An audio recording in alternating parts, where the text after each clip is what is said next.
Hi everyone. Um, I've been sitting here.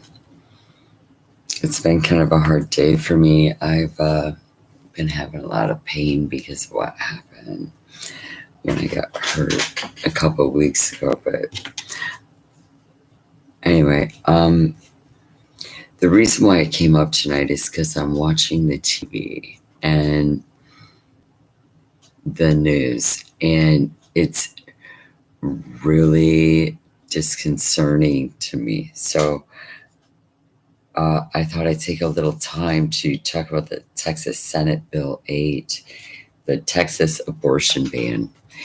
And the interesting thing about it is that I'm a pro-lifer. Okay, I consider myself to be pro-life. And I've thought for a really long time that our nation needed to look at abortion law and the way things started and the way things were going, and especially there for a while with especially groups like Planned Parenthood, who in my opinion have turned the abortion procedure into a cottage industry and a moneymaker. And it's not the only reason why I'm pro-life, but there's that too on top of it. I'm completely against that. And I just really feel like on a personal level that our country has had a really bad kind of rap culturally for young people that is, I've noticed over the years, and it's an insidious thing. It's one of those things that undermines safety and security and equality in America.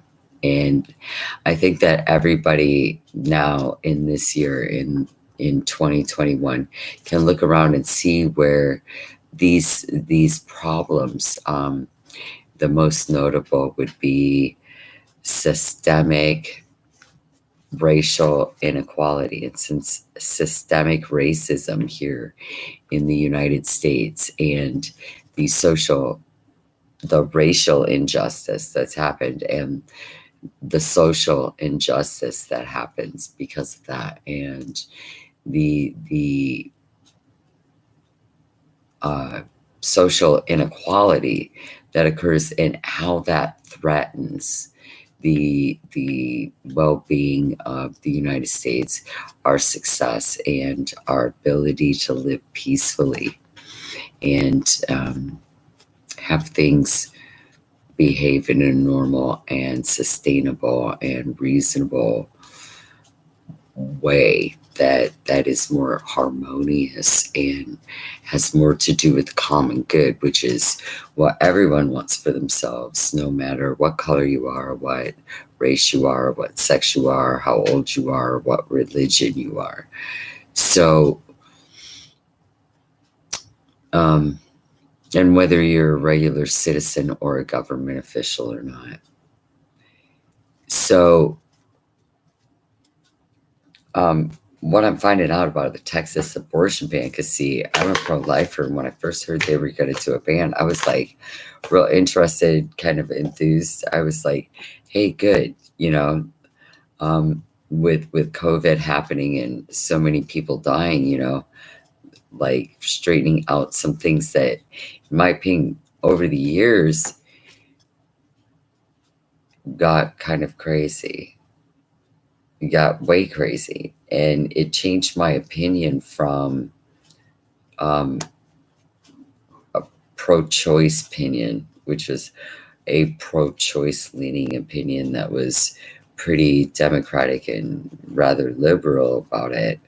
But what I saw happen from my own generation, and I'm a woman who grew up termed a Gen Xer, even though my birthday falls like really towards the end of Gen X. I'm like, my classes in school, my high school, we were like the youngest Gen Xers, and then Gen Y came after that.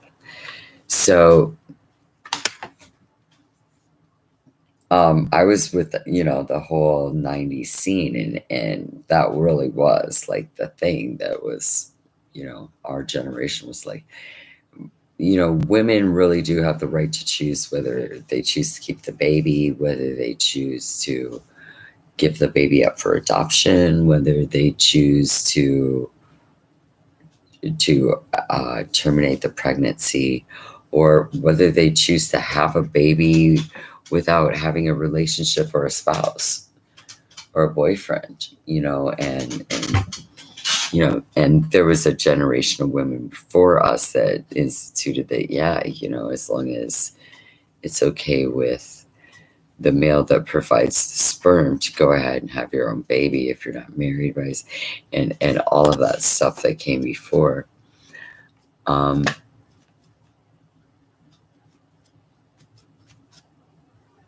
so I'm not trying to get off the subject here, but what I'm saying is I've seen it like progress. And in the last 13 years, actually it was like 17, probably since like 2000, it kind of took off.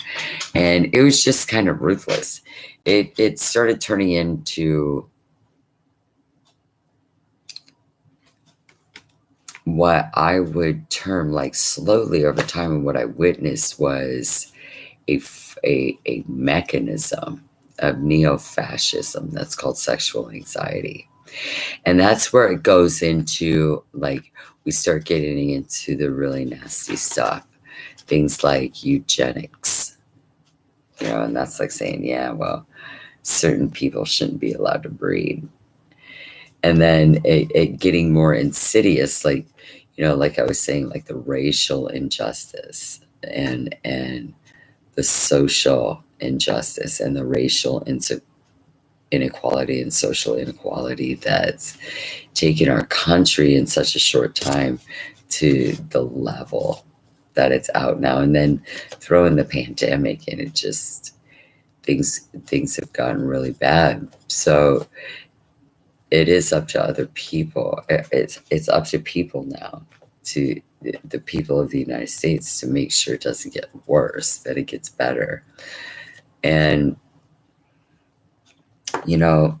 when I first heard about the Texas abortion ban, my eyes lit up. I was like, ooh, they're going to do something about like all of that. And then, what I'm watching is that it's really not good law. And it's being spearheaded by the GOP in Texas.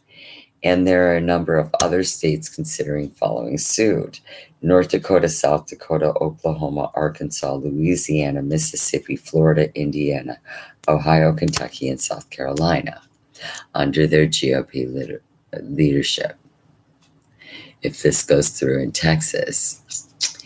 And here's the thing. The GOP's just gotten crazier and crazier ever since they refused to acknowledge that they've lost the election to Biden and Harris. And Donald Trump and his insurrectionists are a threat. And you'll find, when you study the mechanisms of fascism, that sexual anxiety is a mechanism of fascism. And the thing is that it's surrounding a woman's right, as her constitutional right and part of the law, to consider abortion as part of her healthcare, her female healthcare, her reproductive healthcare, and her future, with her own adult agency, because she is the one that gets pregnant. Having said that, I'm already seeing all kinds of like really bad sexist stuff come up about women that won't quit having babies and women that need to quit having babies and all this other stuff. And that's what I'm talking about, that sexual anxiety mechanism that's directed at the American people. And the whole thing that goes with it is that one side's like, yeah, well, you know, you women aren't the right kind of women to be having babies. Our women are the only ones, the upper echelon kind, the social status of our women would make them the good moms of desirable children, not not you people, especially when you throw in considerations such as racial inequality, sexism, ageism. And believe it or not, sexism covers a lot more stuff that's really illegal, just as illegal as racism, but really affects us all as a nation of people. And, I'm looking at this and I'm seeing where it's going, like from both sides already. And it's all quickly going to be entrenched in our government, and it's not going to be good for anybody. Both sides on an issue like this think that they're right. The ones that want to ban the abortion from a moral standpoint, like I was saying before, and I understand that. I just told you I'm pro-life. I don't think that a child that hasn't even had an opportunity to be born yet, out of all the people in the whole wide world that are alive, they're the least likely to have done anything bad or wrong to anyone at any time. They haven't even been born yet. How could they possibly cause offense, much less commit a crime that would be worthy of being executed on their mother's command? Just life taken away. You're not allowed to live. So, I mean, you can tell I'm not for this, but having said that, there are many, many, many, many, many, many, many, many, many, many reasons why a woman would consider abortion and go through with one. And rape and incest is always right up there, but those are not the only reasons.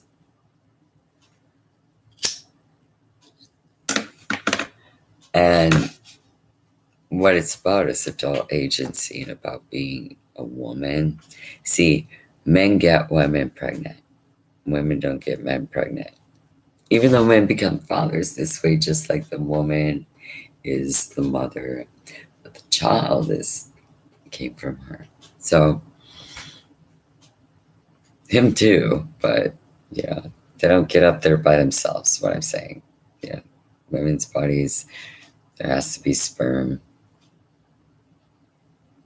to cause that to happen. So incidentally, you find intellectually and scholastically, when you study the mechanisms of fascism, is that the mechanisms are actually directed at men socially. It's worked against men.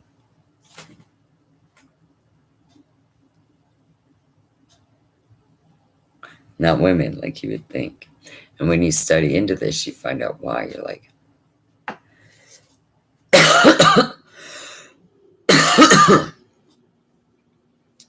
so their story is one that we don't hear about in press, like what that's like for them. Like being told, you're not allowed to date that woman. She's not good enough for you. You have to pick one of these women over here, good old boy, because she's no good. We're not going to let you date her. Her family's no good. You are an up-and-coming young man. You have to date one of these women over here. You have to choose your life with one of them if things are going to go right for you. If you're going to continue to, do a good job at your job and make friends at your job, and please, and even all the way down to the whole thing with the boss's daughter on top of it too, those kind of things at play. And it can get really ugly really fast, and it can be really brutal. And these tactics on top of it are something that I, as a pro-lifer, just, I can't stand it. And I see it, and I know what it is, you know. And it's sexism. It's sexism like racism. And it's a way that neo-fascists use to keep a country down and and exert their will over a greater number of people, all in the pursuit of power and control, and having that much control over wealth, first of all, and prestige, and well, power itself. Don't ever underestimate that. People who are like that, what their motivation is, power to, and then plus the property, the money, the wealth, the status, and so on and so forth. Okay, so they really want to be able to direct all that. They want to be able to be the ones that oversee all of that and direct it and reap the benefits from it and things like that. And sexual anxiety is one of the ways that they do that. So they do that way, and then they come back and they just kind of like beat it into our heads, like culturally, that you're young, you don't make that much money. If you worked a little harder, then maybe someday you might meet the right guy and your life could be okay. You could maybe even have a couple little babies of your own, someday, when you can be a responsible parent for them, be a good parent. Until then, you need to like buy into our birth control industry. Birth control, which is going to fail. It's going to fail you. Yeah, keep having sex, she's going to get pregnant. Then you're going to have to decide what to do.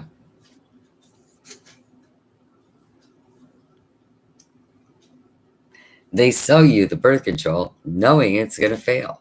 This doesn't bother places like Planned Parenthood because they actually make the money that they use to buy their really nice cars, because they're as good as doctors and stuff, has to come from somewhere. And the operation, that's the money. Okay. So that's why I don't like it. But I'll tell you what, they've got their bill wrong. Texas Senate Bill number 8 is wrong. It's going, the thing that it does is it bans abortion after 6 weeks. Almost all abortions is what it says. After 6 weeks. So how that translates is 2 weeks after your first missed period. Here's the thing. Medically, for women, we are taught from the time that it happens to us when we reach adulthood or reproductive maturity, begin to menstruate every 4 weeks. And if it's late, you really should give it 2 weeks, especially depending on factors like, are you already on birth control? When was the last time you had sex? Do you even have a partner that's at all? If so, are you sexually active? How sexually active are you? Things like that. All these things are varied. So health-wise, women are taught that it's supposed to be every 4 weeks, but if you don't start, you're just late. And 2 weeks is the time frame that they're like, you need to worry about that. But it could be like the next day or the next hour or the next hour for the next 2 weeks. And then boom. And sometimes you can skip a little bit like that, or have a period that's long or a period that's short, or one that seems like it started and then it kind of stopped and then it was like dot dot dot for a couple days, and then next month you're fine, or you start like 3 weeks later and then it's fine, and then for the next 3 years that's your schedule. Natural. It just skips sometimes. So what I'm trying to say about this whole thing is, how does Texas even expect their medical to like handle changing it like that? I mean, women have to have their own adult agency over their own bodies to know like what's normal for them and what's not. And I see our medical with COVID and everything. It's all we hear about for the last 2 years. The hospitals are completely overwhelmed. All these medical problems. I don't see how Texas plans on implementing this law.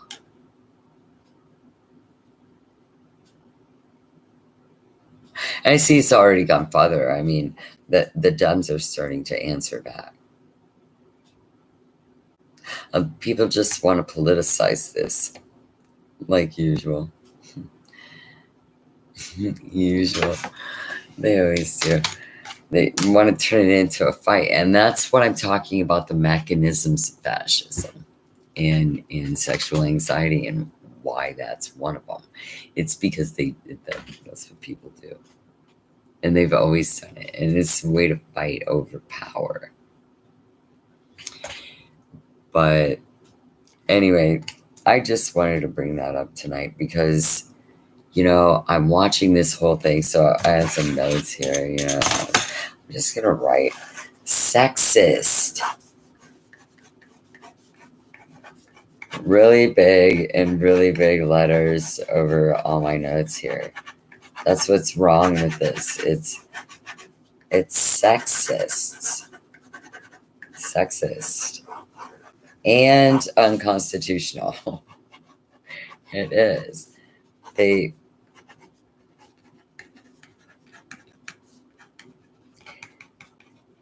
I'm sure there are people in that organization too, and I'll call them the Trumpists at this point, because none of the GOP's proven to me they're not, which I think is very bad. Joe Biden won. He is our president. Get over it. But it's unconstitutional. It's sexist and unconstitutional because it is. And so I see the DOJ jumped on it. That's good. But these things, like, I'm just kind of like boggling in my mind right now. It's like, this is not what we needed either. Right now, like all the problems that everybody has, no matter what race you are, what sex you are, what age you are, what religion you are, even, socioeconomic status. Yeah. Sure. We're all in this shit right now. All of us.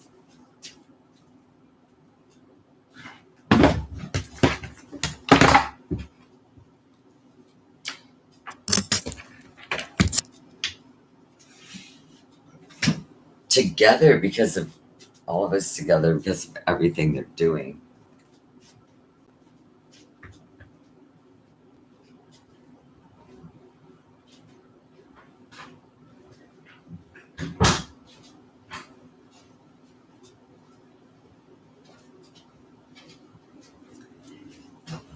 And now this.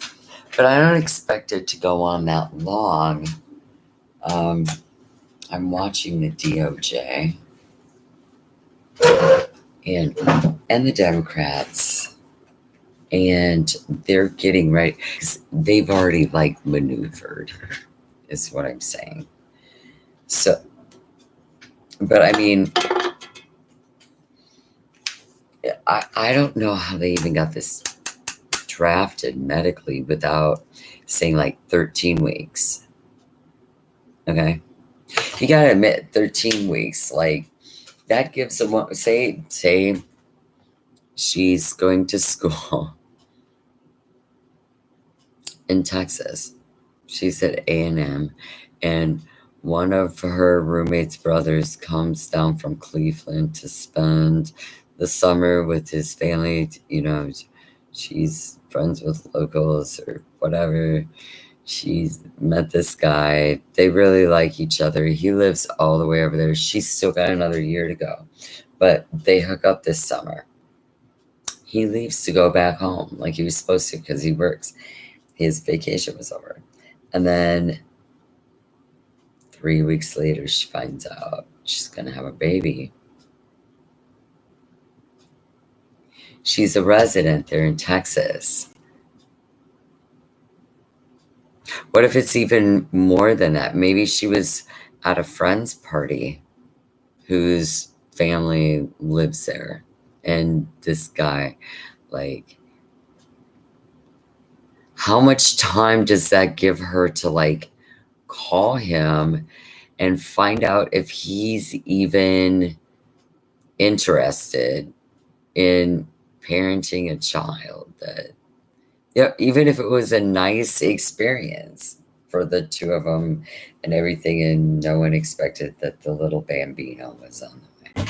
I mean, come on, let's be realistic. This is how people fall in love and get married in America. You're not even giving them a chance. If she's got to decide within 6 days whether she's keeping her baby or not, that's totally not cool. That's all I gotta say. So anyway, it's late.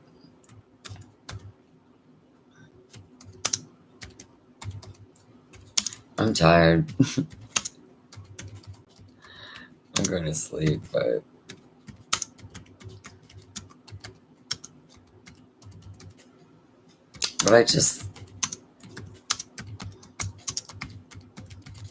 I bring it up.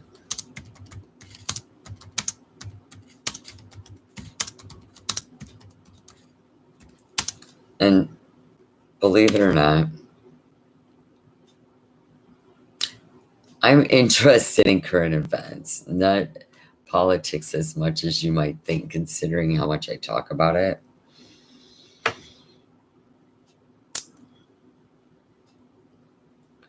Joe Biden's right.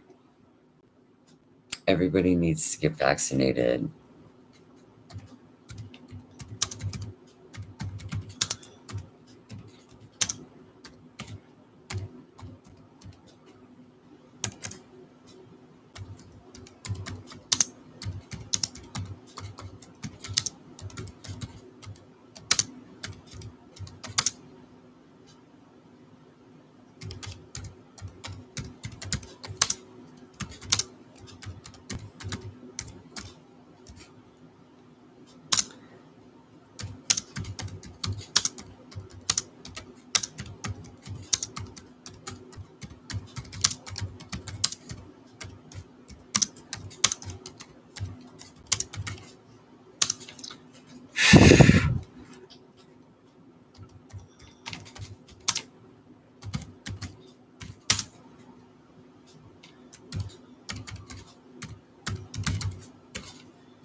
Good night.